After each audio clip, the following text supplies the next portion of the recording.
One of the girls gasped. "Emily, you look amazing." Heat rushed to my face. I wanted to scream at her for barging in, but she just dragged me out into the store, parading me before the group. Heads turned. Strangers looked. A couple of boys, near the jeans section, whistled. Mortified, I crossed my arms over my chest, wishing I could disappear. But the girls clapped and spun me around. See? Perfect. Like you were born for it. Born for it. The words burned and soothed at the same time. As we moved store to store, my fear blurred into something else. I caught myself walking straighter, swaying without thinking. Compliments rained down, pretty, gorgeous, cute. Each one was a dagger and a drug. Then, in the food court, I saw him. Daniel. He leaned casually against a railing, a drink in his hand, eyes locked on me. Panic surged. The tray of drinks I carried nearly slipped. He raised his cup slightly, a mocking toast, then mouthed a word I couldn't mistake. Alex. The world tilted. Did he know? Was he daring me to admit it? The girls noticed him too. Emily, that guy's been staring at you the whole time, one whispered, giggling. Looks like someone's got a crush. My stomach dropped. No. No. Daniel smirked. He was playing both roles now, friend who suspected, stranger who flirted. And I had no escape. Later, as we left Sephora, he appeared right in front of me. Hey, he said smoothly. You dropped something. He held out a lip gloss I hadn't even realized I'd dropped. Our fingers brushed when I took it. He leaned close, his voice barely audible. You're good, Emily. Really good. But games always end. Then he walked away, leaving me trembling with both terror and something worse, a strange, thrilling electricity. That night, back at Miss Dalton's, I collapsed onto her couch, tears streaming. He knows. He's playing with me. He'll expose me, I know it. She stroked my hair calmly, almost tender. Then you must beat him at his own game. Beat Emily so completely that even he questions his own memory. Her eyes gleamed with something I couldn't read. And perhaps, my dear, you'll find that you're better at being Emily than you ever were at being Alex. Her words haunted me. Because at the mall today, for the first time, I feared she was right. Sometimes humiliation feels like the spotlight you swore you'd never stand in. I thought the mall was bad enough. I thought Daniel's smirk would haunt me forever. But the universe had other plans. The following week, during lunch, the girls huddled around me with sparkling eyes. Emily, did you hear? The student council is hosting a talent pageant this Friday. There's even a category for fashion and style. I nearly choked on my drink. Pageant? You mean like on stage? Yes, they squealed in unison. You'd be perfect. Honestly, Emily, you'd win without even trying. Panic clawed at me. My hands shook so badly, I nearly spilled my food. And no, I couldn't. I'm not. But then I felt it. Daniel's gaze, sharp as a blade, from across the cafeteria. He was listening. Watching. He leaned back in his chair, smirking as if daring me to refuse. And just like that, saying no wasn't an option. That evening, I stormed into Miss Dalton's house. This has gone too far. They want me to join a pageant. I'll be on stage in front of the whole school. I can't. She silenced me with a finger to my lips. Her calmness chilled me more than my own panic. Of course you can. You'll be dazzling. This isn't a game anymore. If I go up there, everyone will know. They'll laugh at me, destroy me. Her eyes softened, almost kind. Or they'll cheer. Or they'll envy you. Do you know what true power is, Alex? It's walking onto a stage as someone the world expects to break, and making them kneel instead. I stared at her, horrified by how much I wanted to believe her. The week blurred into rehearsals. The girls picked my outfits. Miss Dalton drilled me on posture, on how to glide instead of walk, how to let a smile hide fear. At night, I practiced in front of the mirror, heart pounding. Sometimes, when the lights hit my face just right, I barely recognized the boy I used to be. Friday came too soon.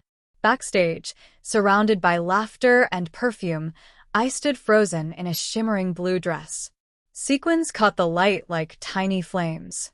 The heels on my feet made my knees shake. Miss Dalton appeared at my side, pressing a hand to my shoulder. Remember, Emily owns the stage. Alex never existed. My breath hitched. What if I mess up? She smiled. Then you'll still be prettier than all of them. The curtain rose. The spotlight blinded me. Applause roared in my ears. My body moved forward before my brain could stop it. I was on stage. Every step felt like a crime and a confession all at once. I could almost hear Daniel's voice in the crowd. Games always end. But then I heard something else. Whistles. Cheers. Applause that grew louder as I spun, the skirt of my dress twirling around my legs. They weren't laughing. They weren't mocking. They were admiring. For a terrifying, intoxicating moment, I forgot to be afraid. I tilted my chin, smiled, and the crowd roared louder. The judges scribbled notes. The girls backstage squealed my name. And in the very front row, Daniel sat with his arms crossed, his expression unreadable. But even he couldn't deny it, they were seeing Emily, not Alex. When the segment ended, I rushed off stage, gasping for air. My whole body trembled. Miss Dalton embraced me, her perfume overwhelming. You were magnificent. Do you feel it now? The power of being adored. I shook my head, tears stinging my eyes. I don't know who I am anymore. She kissed my forehead, almost motherly. You're Emily. You always were. Tonight proved it. But as I caught my reflection in the mirror, glittering dress, flushed cheeks, trembling smile, I whispered, or maybe tonight destroyed Alex forever. Sometimes the cruelest truths sound like love songs in disguise. The pageant ended in chaos, at least for me. I didn't win. I didn't lose either. I existed. Applause still rang in my ears as I walked home that night, dress hidden under a coat, makeup smeared from nervous tears. For everyone else, it was a harmless event. For me, it was another coffin nail in Alex's life. By Monday, whispers filled the school. Did you see her on stage? Emily was glowing. She's way too perfect to be new here. Where did she come from? Every glance burned. Every smile felt like a trap. But none of it compared to Daniel. I found him waiting near my locker, arms crossed. His presence sucked the air from the hallway. Emily, he said, voice dripping with mockery. Or should I say Alex? My blood ran cold. Keep your voice down. He leaned closer, lips brushing my ear. Why? Afraid someone might find out the star of Friday's pageant is just a boy in a borrowed dress? I shoved him back, but his grin didn't falter. Relax. I'm not going to tell. Not yet. But watching you on that stage, wow, I almost believed it myself. My fists clenched. What do you want from me? He tapped his chin thoughtfully. Maybe nothing. Maybe everything. Let's start with honesty. Were you really Alex? Because the world thinks you're Emily.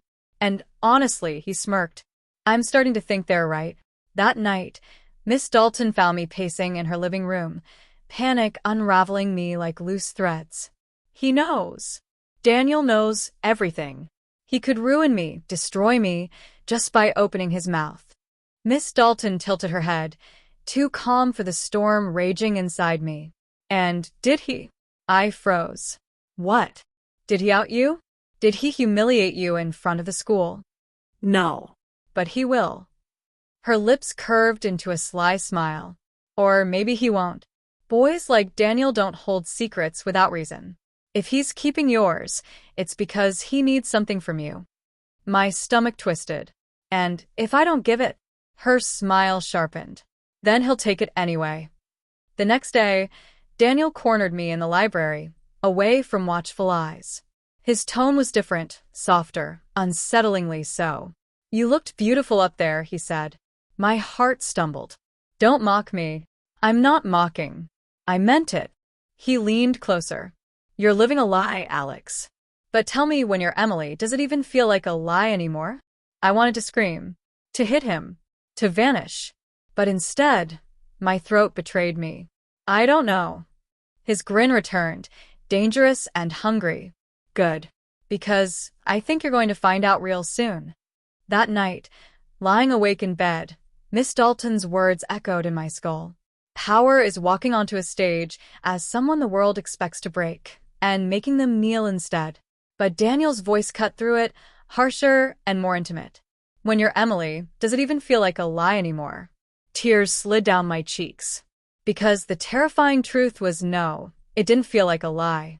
Not always. And that scared me more than Daniel ever could. Masks don't hide the truth. They reveal the parts of us we're too afraid to admit.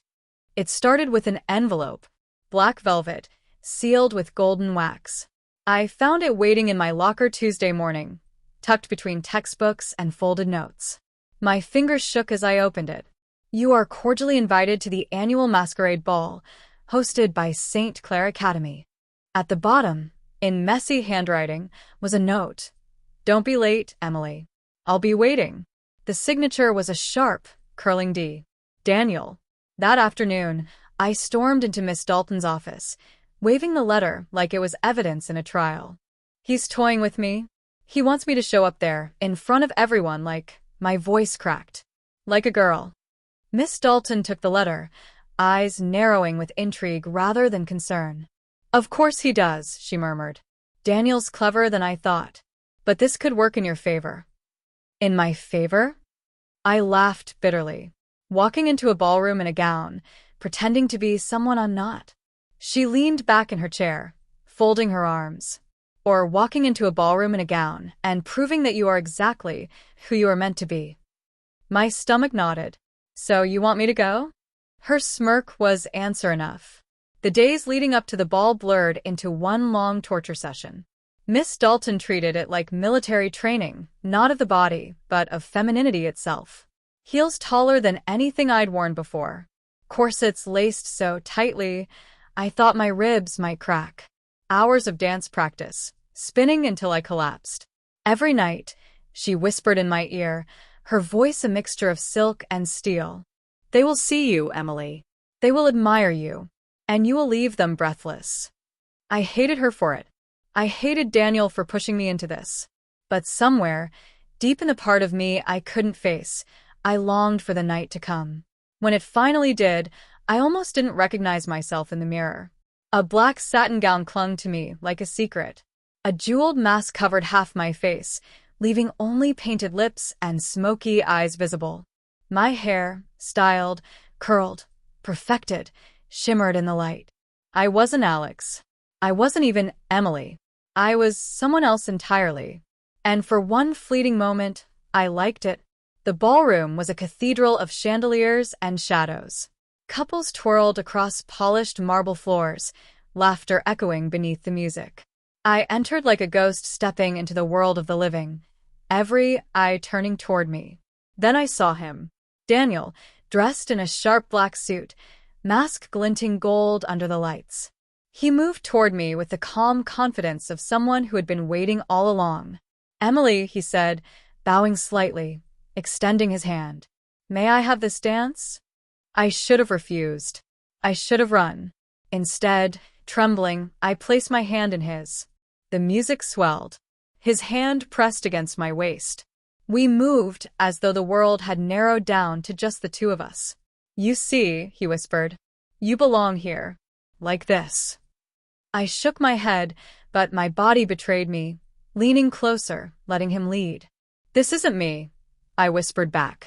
He smirked beneath the mask. Then why does it feel so natural? As the song ended, applause thundered around us. But I heard only Daniel's final words as he leaned close, his breath hot against my ear. Tonight, Emily, everyone will remember you. And tomorrow, Alex will be nothing but a shadow. A mask can protect you, until the moment someone decides to rip it away. The ballroom shimmered with gold and laughter, but inside me, dread tightened like a rope around my chest. Daniel's words echoed. Tomorrow, Alex will be nothing but a shadow. I tried to break away, but he didn't release me. Instead, he guided me deeper into the crowd, introducing me with practiced ease. Everyone, this is Emily. Emily. Not Alex. Not a boy in disguise. He said it so smoothly that no one questioned it. Heads turned. Smiles bloomed. Compliments rained down like daggers. You're stunning. What a mysterious beauty. Who is she? Their eyes devoured me, and with every glance, Alex slipped further into nothingness. I escaped only when Daniel was pulled away by friends. My legs trembled as I rushed toward a quiet corner of the hall. That's when I heard it. Alex. The name cut sharper than any blade. I turned and froze. It was Chris, my oldest friend, someone who had known me since childhood, long before Miss Dalton, long before Emily. He stood there, mask tilted up, staring at me like he'd seen a ghost. What the hell are you wearing? His voice was low, angry, confused. Heat rushed to my face. It's a costume. Just for tonight. A game. A game? His eyes narrowed. This isn't a game, Alex. You look like, he trailed off, unable to say the word. Like a girl. I wanted to run, but he grabbed my wrist, pulling me closer. Tell me what's going on. Why are you dressed like this? Who did this to you? Tears pricked my eyes. Please, Chris, not here. Don't make a scene. But before I could explain, a cruelly familiar voice slithered into the moment. Is something wrong, darling? Miss Dalton. She appeared behind me, radiating calm power, like she owned the ballroom. Her hand slid onto my shoulder, claiming me. Chris's jaw tightened. You did this. Miss Dalton only smiled. I gave Emily the chance to be who she really is. Her name is Alex. Chris snapped. The air grew heavy. People nearby turned their heads, whispers starting like sparks ready to ignite. Miss Dalton's smile didn't waver. Emily, why don't you tell him yourself? Every eye in the circle landed on me. My lips parted, trembling, but no sound came out. Chris stepped forward, ready to rip the mask from my face. You're not going to keep hiding behind this. I stumbled back, heart pounding. If he tore the mask away, if everyone saw. Daniel appeared again, sliding between us with a hand raised. Careful, he warned Chris. You'll ruin her dress. His voice was sharp, protective, but the smirk on his lips told me he was enjoying every second of my torment. And then, in a voice loud enough to silence the room, Chris said the words that shattered everything. Stop pretending. This is Alex Reynolds. He's not a girl. He's just a boy in a dress. Gasps rippled through the ballroom. Dozens of eyes locked on me. For a moment, silence reigned, broken only by the violent hammering of my heart. And then the whispers began. A boy. Is it true? But he looks. Shame crashed over me like a tidal wave. And in the chaos, Daniel leaned close, whispering in my ear with a cruel kind of satisfaction. Now, Emily, let's see if you can survive without your mask. Emily's mask has been ripped off, figuratively if not literally, and her double life is collapsing in public. She's cornered between Chris, who wants to save Alex, and Daniel and Miss Dalton, who want to destroy or claim Emily. The cruelest part of exposure isn't the moment the mask is torn away.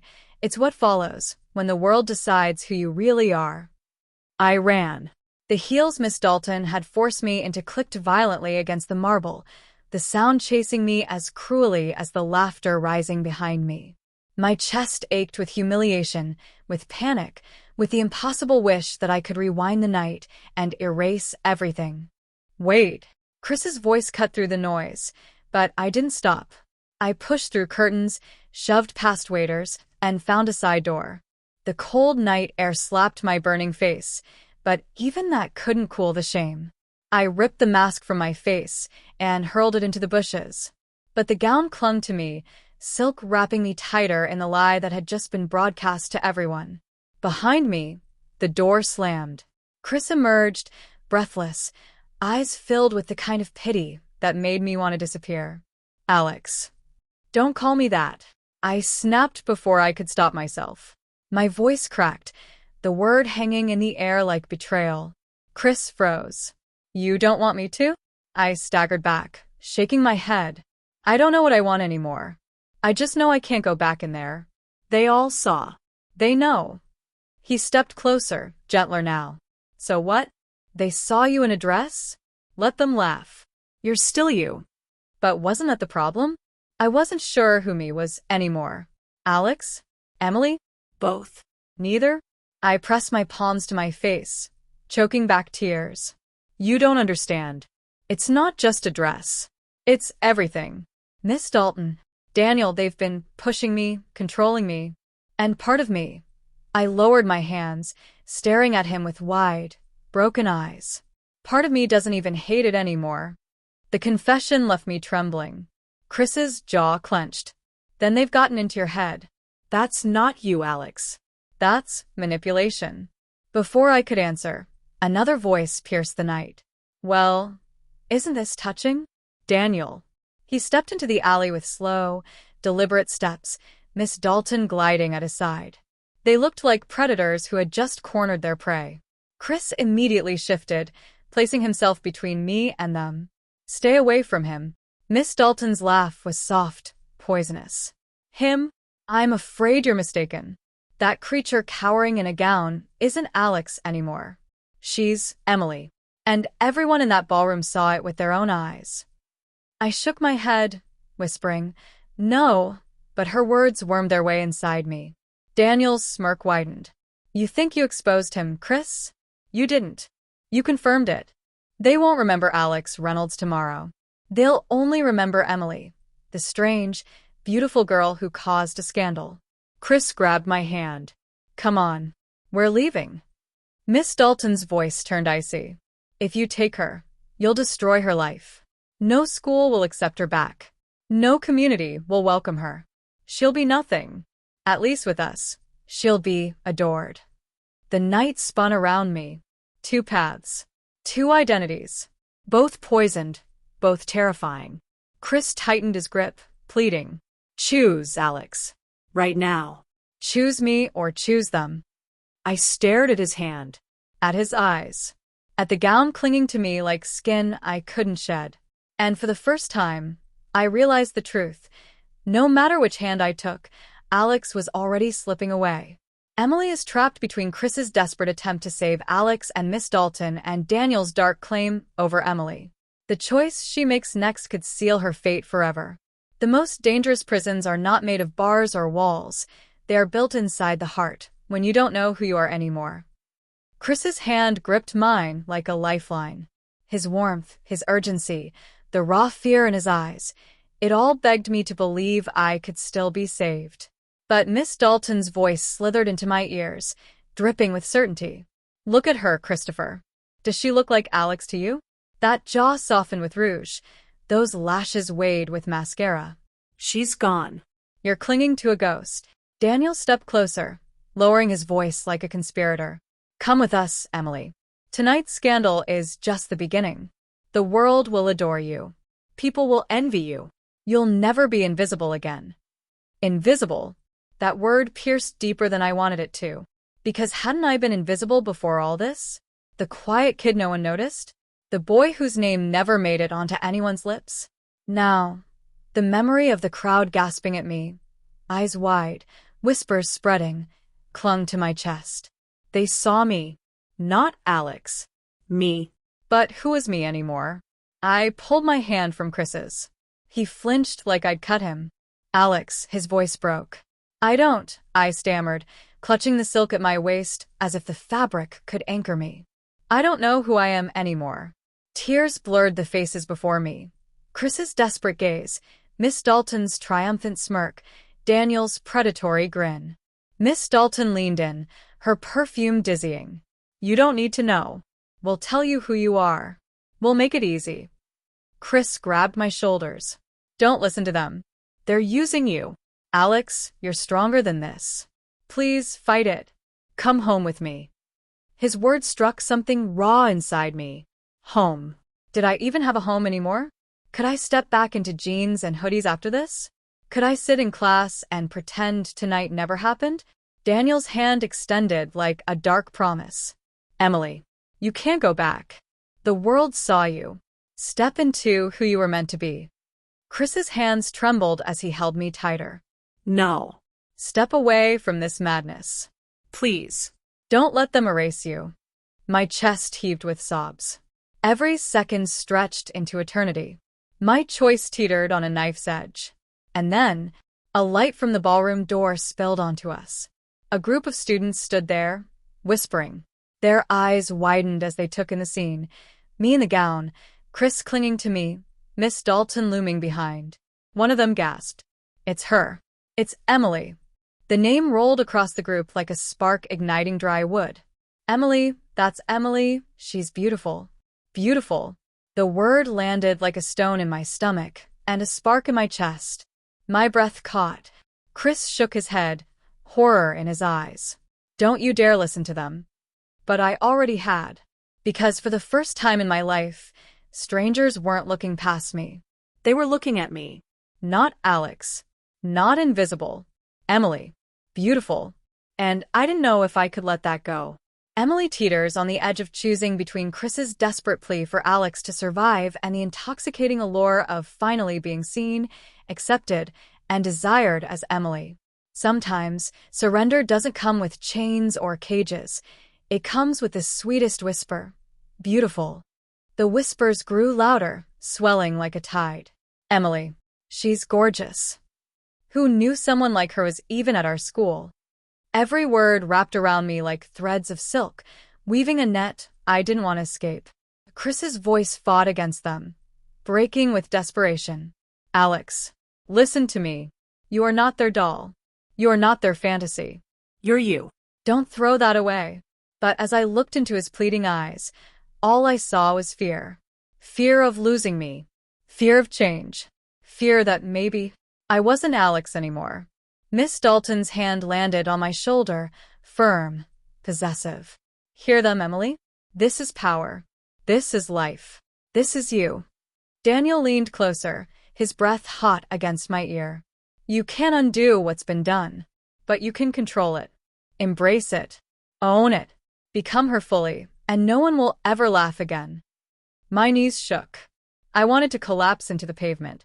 Instead, I turned toward the group of students staring at me like I was a revelation. Their gazes weren't cruel.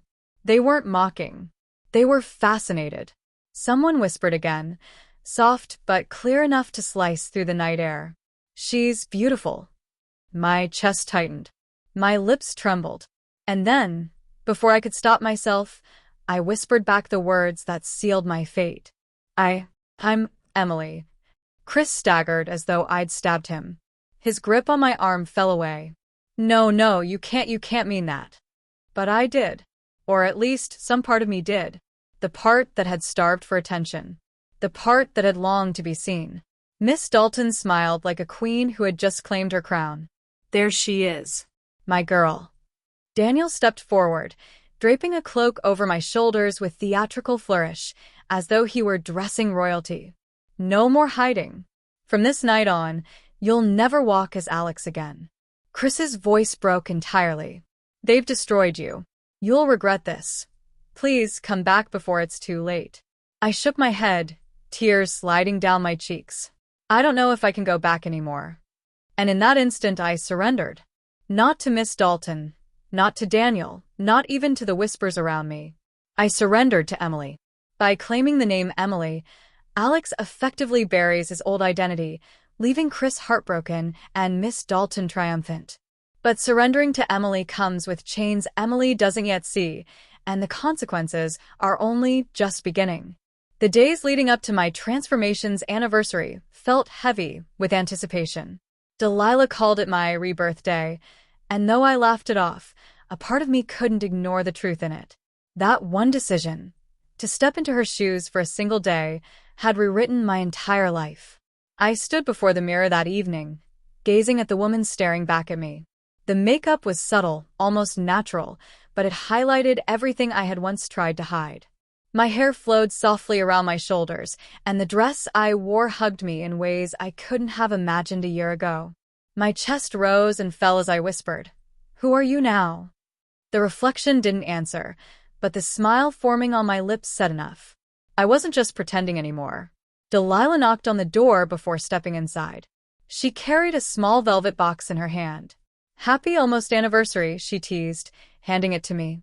I opened it slowly, my fingers trembling. Inside lay a delicate silver necklace with a tiny charm shaped like a butterfly. "A butterfly," she said softly, "because you've transformed." The gesture made my throat tighten. I blinked away tears and clasped the necklace around my neck, feeling the cool metal against my skin. "Thank you, Delilah," I whispered. She touched my cheek, her smile warm. "No, thank you for trusting me, for becoming you." As we stood together in that small room, I realized this was no longer about being trapped, no longer about fear. This was about choice. And I was finally choosing to live the life I had stumbled into, a life that felt terrifying, beautiful, and completely mine.